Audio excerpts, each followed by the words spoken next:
Some things money cannot buy. Diving and sighting over a dozen oceanic manta rays on Thomas's 60th birthday was spectacular.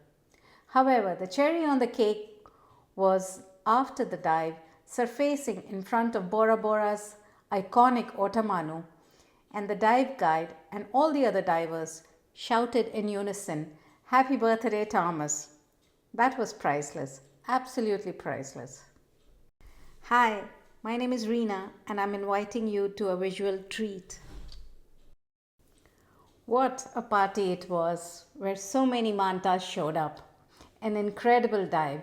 From the moment we descended to about 18 meters, we saw the manta rays approaching from various directions at different heights.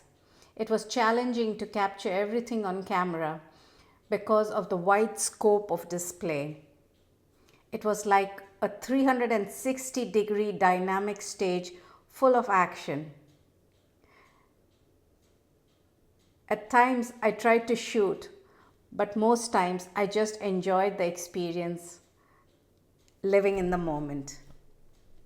Some mantas that we spotted were actually 4 meters across, like a huge flying spacecraft. It was so surreal, as though straight out of a movie set. We spotted some pregnant mantas too. Honestly, it was amazing to see the huge pregnant mantas gliding so gracefully despite their sheer size.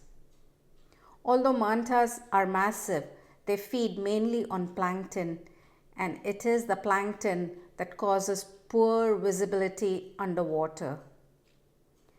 Mantas are actually peaceful creatures, not particularly shy, and don't seem to mind having scuba divers around them.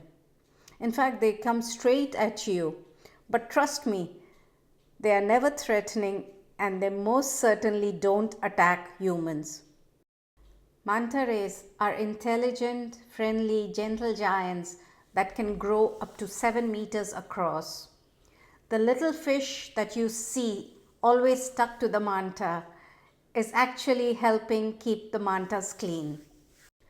The terrain in Bora Bora and most of French Polynesia was very different from any of the other dive sites we have visited. The canyon-like landscape was mainly rocky, devoid of soft corals or a lot of small fish.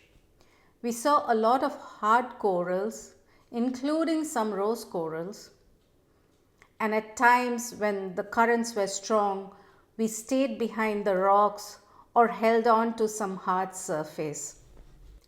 Unlike popular belief that holidays are a time to relax and laze around, we start our day quite early and catch the first dive boat at around 7:38 in the morning.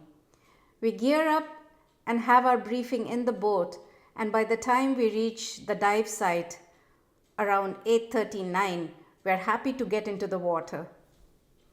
We do 2 dives in the morning, each dive lasting between 45 to 50 minutes, and we have a surface interval of an hour in between the 2 dives. After the 2 morning dives, we return to the resort just in time for lunch. Hungry, tired, exhausted, but totally ecstatic. Roger, our dive guide, is pointing at a pregnant manta here. Diving and staying underwater is very therapeutic.